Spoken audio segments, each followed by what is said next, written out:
2 Samuel pasal 11 ayat 1 sampai 27 dalam perikop Daud dan Batsheba.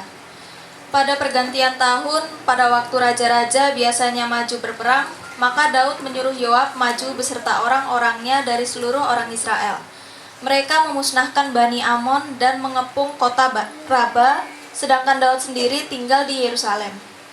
Sekali peristiwa pada waktu petang, ketika Daud bangun dari tempat pembaringannya, lalu berjalan-jalan di atas sotoh istana, tampak kepadanya dari atas sotoh itu seorang perempuan sedang mandi.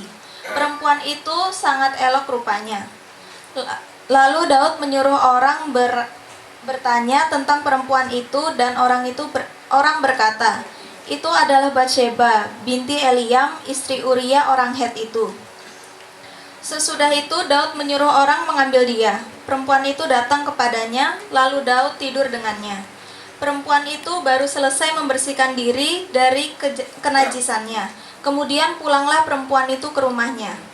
Lalu mengandunglah perempuan itu, dan disuruhnya orang memberitahukan kepada Daud demikian, aku mengandung. Lalu Daud menyuruh orang kepada Yoab mengatakan, suruhlah Uria orang Het itu datang kepadaku.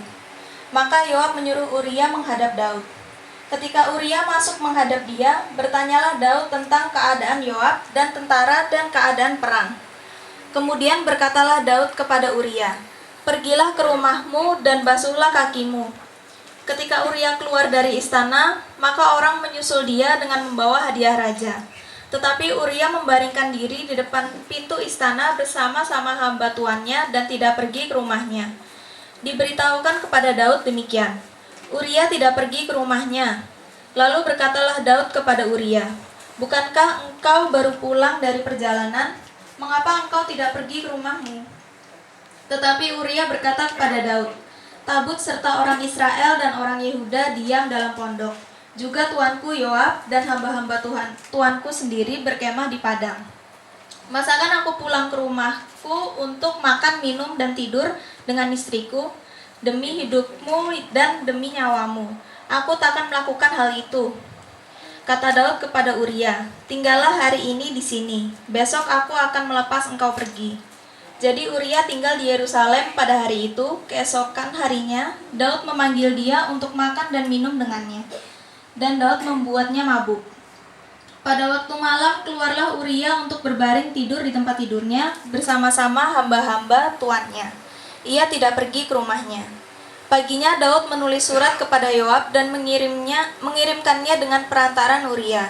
Ditulisnya dalam surat itu demikian, tempatkanlah Uria di barisan depan dalam pertempuran yang paling hebat.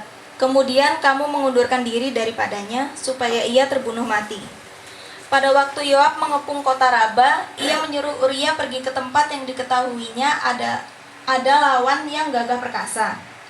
Ketika orang-orang kota itu keluar menyerang dan berperang melawan Yoab, maka gugurlah beberapa orang dari tentara, dari anak buah Daud, juga Uria orang Het itu mati. Kemudian Yoab menyuruh orang memberitahukan kepada Daud jalannya pertempuran itu. Ia memerintahkan kepada suruhannya itu demikian, jika engkau sudah selesai mengabarkan jalannya pertempuran itu kepada raja, dan jikalau raja menjadi geram dan berkata kepadamu, mengapa kamu demikian dekat ke kota itu untuk berperang? Tidakkah kamu tahu bahwa orang yang memanah dari atas tembok? Siapakah yang menewaskan Abimelek bin Yerubeset? Bukankah seorang perempuan menimpakan batu kilangan kepadanya dari atas tembok, sehingga ia mati di Tebes? Mengapa kamu demikian dekat ke tembok itu? Maka haruslah engkau berkata, juga hambamu Uria orang Het itu sudah mati. Lalu pergilah suruhan itu, dan sesampainya ia memberitahukan kepada Daud segala yang diperintahkan Yoab kepadanya. Suruhan itu berkata kepada Daud, orang-orang itu lebih kuat daripada kami dan keluar menyerang kami di padang. Tetapi kami mendesak mereka kembali sampai ke lubang pintu gerbang. Pada waktu itu pemanah-pemanah menembak kepada hamba-hambamu dari atas tembok, sehingga beberapa dari hamba raja mati. Juga hambamu Uria orang Het itu sudah mati. Kemudian berkatalah Daud kepada suruhan itu, beginilah kau katakan kepada Yoab, Janganlah sebal hatimu karena perkara ini, sebab sudah biasa pedang makan orang ini atau orang itu. Sebab itu